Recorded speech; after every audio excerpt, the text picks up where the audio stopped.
নবী করিম সাল্লাল্লাহু আলাইহি ওয়াসাল্লামের 7টি সোনালী ফরমান যা প্রত্যেক মুসলমানের জন্য জানা ফরজ।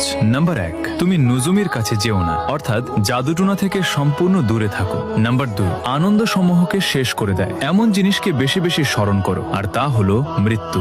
নাম্বার 3, এই দুনিয়ায় এমন ভাবে বসবাস করো যেন তুমি একজন আগন্তুক অথবা একজন মুসাফির। নাম্বার 4, কবরকে সিজদা করার স্থানে পরিণত করো না, অর্থাৎ আল্লাহ ছাড়া অন্য কারো সামনে মাথা নত বা সিজদা করো না। নাম্বার 5, যে ব্যক্তি নামাজের গুরুত্ব ছেড়ে দেয় আল্লাহ তাআলা তার প্রতি গুরুত্ব ও দয়া ছেড়ে দেন। নাম্বার 6, যে ব্যক্তি প্রত্যেক ফরজ নামাজের পর আয়াতুল কুরসি পাঠ করবে তার এবং জান্নাতের মাঝে শুধু মৃত্যুটুকুই দূরত্ব হিসেবে বাকি থাকবে। নাম্বার 7, নবী করিম সাল্লাল্লাহু আলাইহি ওয়াসাল্লামের ইরশাদ, যে ব্যক্তি আমার হাদিস শুনলো এবং যেভাবে শুনলো ঠিক সেভাবেই অন্যের কাছে পৌঁছে দিল, কিয়ামতের দিন তার উপর আমার সুপারিশ ওয়াজিব হয়ে যাবে।